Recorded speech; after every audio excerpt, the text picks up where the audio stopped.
How you doing today? I am doing good. Are you? I'm fine. I'm blessed. Thank you. Are you nervous? A little bit. Don't be All right. nervous. So, I have the first question for you. Okay. Who is JMArie? JMArie. Yes. JMArie is Jessica Marie Harris. I think when I first started doing stuff, I tried to be a rapper. Really? On the low. It wasn't a real. Oh, you know, okay.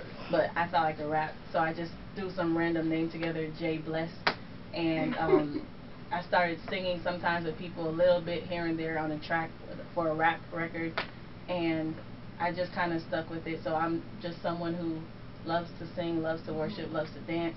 Amen. Whatever I can do to use to give God glory. Giving you all Do you have some of your rap stuff in your old No, sir. Okay. We can't go through the archives. I think I put it so far back in my mind I can't even remember it if I try. Praise the Lord. Amen. All right, Jessica. So, what inspired you to write "You Caught My Attention"? Well, it came very randomly. I was just sitting in my room one night, and I was just sitting there, and I felt like I needed to write a song. Didn't know what about, and I just took my pen and paper and I just started humming the tune to the song, and I was like, oh my gosh, this is real. This is real. This is really how I feel. And basically, the song, the reason why it's so personal, a lot of people are saying, is because a lot of times we go through life and so many things catch our attention, so many things that shouldn't be catching our attention catch our attention. Whether we're walking down the street, whatever we're doing, stuff catches our attention. And so, but I realized that God caught my attention. And when He caught my attention, everything changed. Everything became different. My life changed. He gave me confidence. And that's why the words of the song are so, they pierce, because it's simple, but it's real. When He catches your attention, things have to change. And so that's kind of what inspired me. I was just sitting there, and I was just thinking about different stuff, and the words just came to me. And so, amen. That was it. Wow. My next question for you is, what can you tell someone who's listening right now and has a dream that they want to pursue, but they're so afraid of making that first step? You just said it, the fear. You have to get over the fear. If there's one thing that my mentor, Laisha Walter, shameless plug. If there's one thing that my mentor, and not just her, and I'm not trying to exclude anybody else, but if a lot of people have told me that I can't walk in fear. And a lot of times as Christians, we act like we're humble when really we're afraid. And so we're telling people, no, I'm good, because we're afraid, not because we're humble. And so you have to get over that fear. That doesn't mean that you have everything together. It doesn't mean that you're not going to feel nervous. I get nervous every time I have to do something. But it does mean that you're in a place where you're willing to let God use you. So yes, I might feel a little nervous. God, I can't do it. And that's real. We can't do it. If God didn't step in every time I had to minister, it would be a mess. You know, so you really have to. The fear is natural, but you cannot let it overtake you, because it's going to keep you in one spot, and you can't move forward if you're stuck in one spot because of fear. So you have to really, yes, fear is natural, but you cannot let that keep you, because what you're doing is you're allowing fear to make you disobedient. And I was disobedient for a very long time because I was just so afraid of what's going to come as a result of just doing stuff, you know. But in this season, I'm kind of just like, well, God, I don't know what you're going to do. I don't know how you're going to do it, but I'm willing, and I mean it this time, you know. So I think they really have to, if anyone's listening and they're afraid, you really have to get over that fear, because it's a trick of the enemy to keep you in your place. That was Thank good. you. That was deep. I let that sit in. Yeah. So, outside of music, do you have any hobbies? What you like to do in your free time? Sleep. No. What do I like to do in my free time?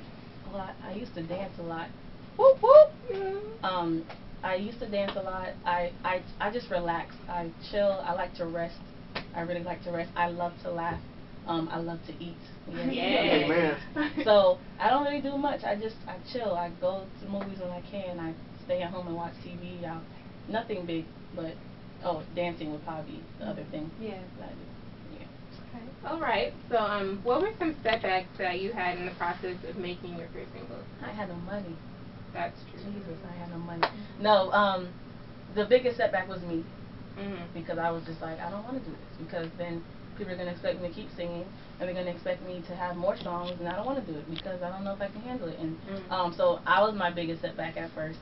Then once I got over that, just doing it, you know, not just thinking about it, not, oh, this would be great one day, but actually talking to the right people, getting connected with someone who had a studio, getting connected with someone who can make the vision that I have for the music become a reality, and then going forth and not being too afraid to just sing and let my heart go out into the song, you know, not being timid when I get into the studio. I was nervous, but getting over those little minor things. Okay, I'm afraid.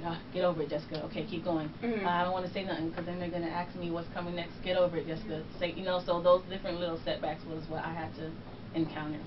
All right. Yeah. To piggyback off that question, one of the lyrics in your song caught my attention, says, "No more running," and that stuck out to me. So I want to know, like, what did you mean by that? Like, what made you want to put that in your song, "No more running"? Because I'm in a place where I'm just done running. I found that it's possible to be active in ministry, to be active in the church, and to still be running from God. You're still functioning, but you're still running. And I was doing that for a very long time, running from my voice, as I said in the bio, because I was really afraid of my voice and what would happen as a result. And so when I say no more running, I mean I'm not running from you anymore. I'm not running from what you're trying to do. It's scary, yes. It's a little overwhelming at times, yes. But I'm not running anymore. I'm going to be in a place where you can use me fully the way you intended to use me. So everything else is going to have to get over it because I'm done running. It's taking too much time. It's taking too much energy. And I'm wasting my time running from you. I should be running to you. And so that's basically what that part means. No more running. All right, so JMArie, how can the listeners access your music? Okay, so just recently, my song was released on iTunes and Amazon. Okay. All right. Okay. What was it? $1.99? 99. Oh, 99. Oh, look at yes, that. look at that. That's legit. Okay. So they can get it right there.